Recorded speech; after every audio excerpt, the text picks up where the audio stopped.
Hello there and welcome. I am by the candlelight and today I'm sharing a quick study of a bee. This is part of those old studies I spoke about in my last video, the ones that I painted last year. I was new to Procreate then, and I thought doing a series of studies would help me understand how to use the program a little bit better.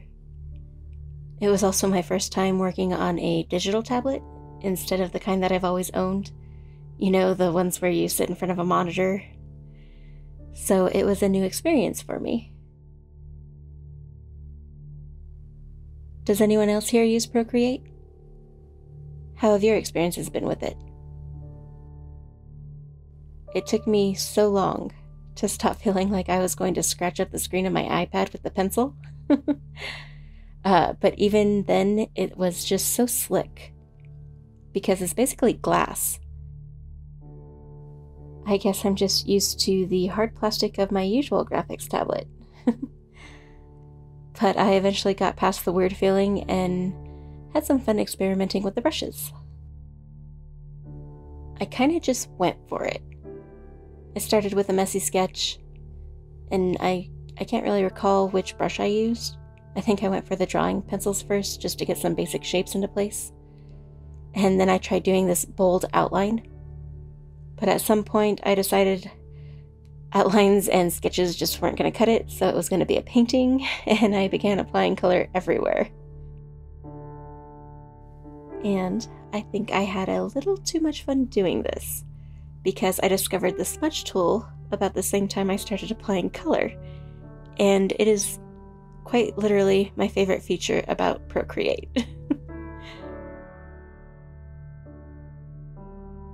So here I've kept the bold outline. I'm using it only as a guide for now, laying my color underneath, but not strictly adhering to it like a real outline.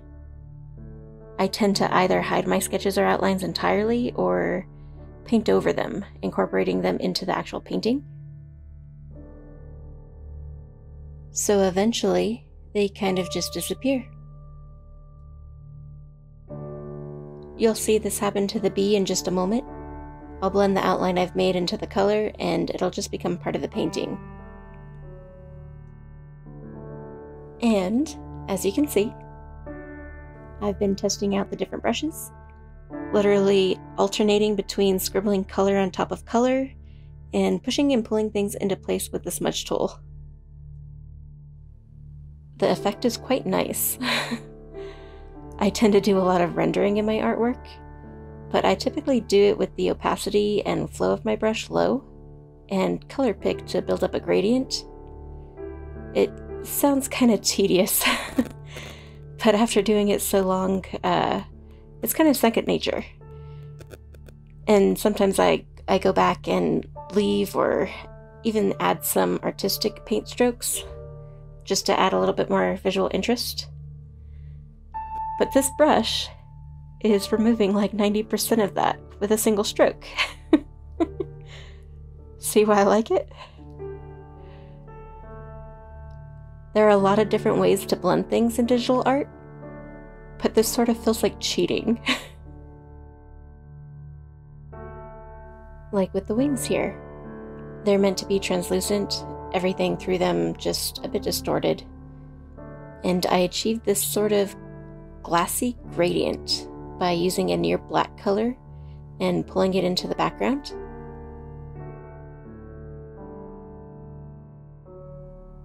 And at this point, I realized I'd forgotten a leg. You can see me trying to work it in, but it just wasn't looking right to me.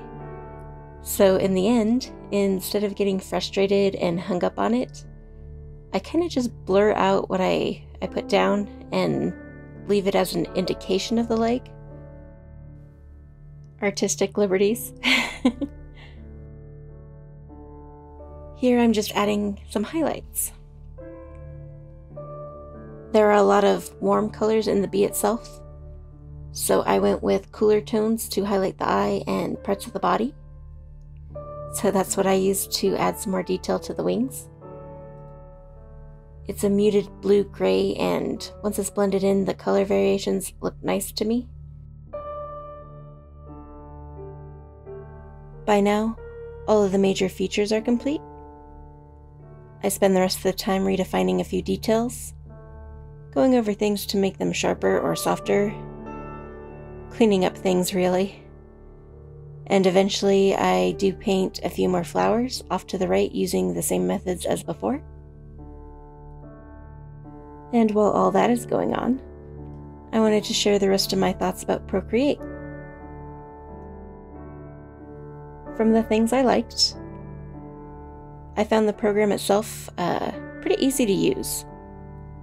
It was simple once I knew where everything was, and I do like the features, such as the ability to use quick gestures to navigate. One of my favorite things was probably sitting on my couch with an iPad instead of at my desk using a conventional graphics tablet and a monitor. It was nice to just be cozy while drawing, similar to sitting on the couch with a sketchbook. I definitely enjoyed that. And I liked that the program came with a nice selection of default brushes.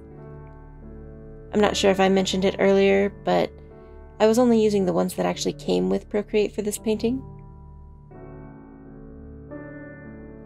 I do recommend importing some of your own brushes though, because a little variety never hurts.